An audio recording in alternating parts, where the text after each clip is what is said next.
আত্মীয় স্বজন বন্ধু বান্ধব বিরক্ত করতেছে, তুমি কি মনে করো বাদশাহ তোমাকে কি দিতে পারে? সোনার মেডেল না রূপার মেডেল, না কয়েকশো বিঘা জায়গা, না দিল্লিতে কোনো বাড়ি? মিস্ত্রি বড় চমৎকার বলেছে যে বাদশাহ আমাকে কি পুরস্কার দিবে আমি এটা চিন্তাই করি না। আমার একটাই চিন্তা, ভারতবর্ষের সম্রাট শাহজাহান তার রাজ সিংহাসনে দেখে নিজ হাতে যখন আমার হাতে পুরস্কারটা তুলে দেবে, আমার মনের অবস্থাটা কেমন হবে?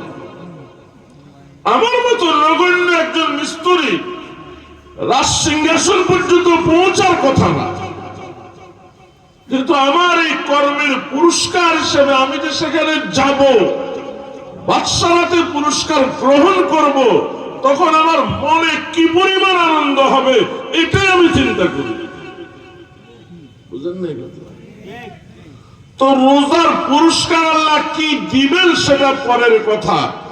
আগে কথা হলো কিয়ামতের ময়দানে বিশ্বের সর্বকালের সর্বজনতার সামনে আল্লাহ পাক আরশে আসীমে বসে এক এক রোজাদারকে ডেকে আল্লাহর কুদরতি হাতে যখন পুরস্কার তুলে দেবে, ওই বান্দার কি অবস্থা হবে?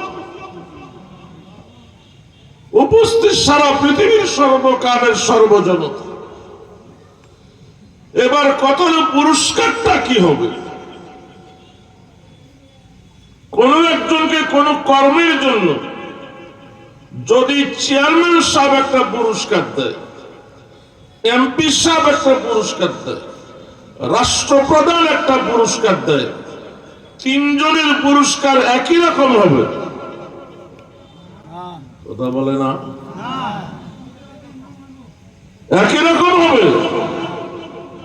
চেয়ারম্যান সাহেবের পুরস্কারের তুলনায় এমপি সাহেবের পুরস্কার অনেক দামি হবে। এমপি সাহেবের পুরস্কারের তুলনায় রাষ্ট্রপ্রধানের পুরস্কার অনেক দামি হবে। তাহলে আল্লাহ কি পুরস্কার দেবেন? আল্লাহ যেমন মহান, পুরস্কারও হবে মহান। अल्लाह के कल्पना करा जाए ना। जो समझ में आ गया वह लाइंतिहा क्यों कर हुआ, जो जहन में गिर गया वह खुदा क्यों कर हुआ। আল্লাহ এমন এক সত্তার নাম যাকে কল্পনা করা যায় না, অতএব আল্লাহর পুরস্কারটাও কল্পনা করা যাবে না। আল্লাহ যেমন মহান, পুরস্কারটাও হবে কি মহান। এটা রোজাদাররা পাবে। আল্লাহ আমাদেরকে আমাদের রোজা কবুল করেন এবং পুরস্কার পাওয়ার তৌফিক দান। এবার রোজা নিয়ে দু চারটা জরুরি কথা বলবো। রমজান মাস গেল, শাওয়াল মাস আসলো। এই মাসে যদি কেউ ৬টা রোজা রাখে তাহলে সারা বছর রোজা রাখার সওয়াব পাবে। মান সামা রমাদানা সুম্মা আতবাআহু সিত্তাম মিন শাওয়াল কানা কাসিয়ামিদ দাহর। সামনে আসতেছে ৯.৫টা রোজা। কটা? কবে? কোরবানির সামনে জিলহজ মাসের চাঁদে। কটা রোজা? জিলহজ মাসের ১ তারিখ থেকে ৮ তারিখ পর্যন্ত এই ৮টা রোজায় এক এক বছরের রোজার সমান সওয়াব। এই ৮ রোজার ৮ রাতে এক এক শবে কদরের সমান সওয়াব। জিলহজ মাসের ৯ তারিখ, যে তারিখকে বলা হয় ইয়াউম আরাফা, এই ৯ তারিখের রোজা ১ বছর পিছনের গুনাহ মাফ, ১ বছর সামনের গুনাহ মাফ। কথা বলেন? বলে এটা তো আমরা সবাই জানি, আর যেটা জানেন না সেটা বলুন। এটা তো ভূমিকা।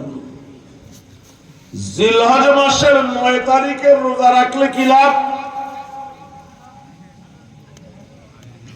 ইসের 1 বছরের গুনাহ মাফ, সামনের 1 বছরের গুনাহ মাফ। মুহাদ্দিসিনরা ব্যাখ্যা করেছেন যে এই রোজা রাখবে, আগামী 1 বছরে সে মরবে না। সুবহানাল্লাহ বলেন। কেন? আগামী 1 বছরের গুনাহ মাফ করতে হলে আগামী 1 বছর হায়াত পাইতে হবে, গুনাহের সুযোগ পাইতে হবে, পরেই মাফের বসবে। কথা বলে না। আগামী 1 বছর গুনাহ আল্লাহ মাফ করবেন, তাহলে আগামী 1 বছর বাঁচতে হবে, গুনার সুযোগ পাইতে হবে। না করুক সেটা ভিন্ন কথা, এরপরে হইল মাপের প্রশ্ন। অর্থাৎ জিলহজ মাসের 9 তারিখের রোজা যদি কেউ রাখে, আগামী জিলহজের 9 তারিখ পর্যন্ত সে মরবে না। আগামী 1 বছরের হায়াত ফাইনাল করার জন্য সুযোগ আসলে রোজাটা রাখতে। কথা বলে না।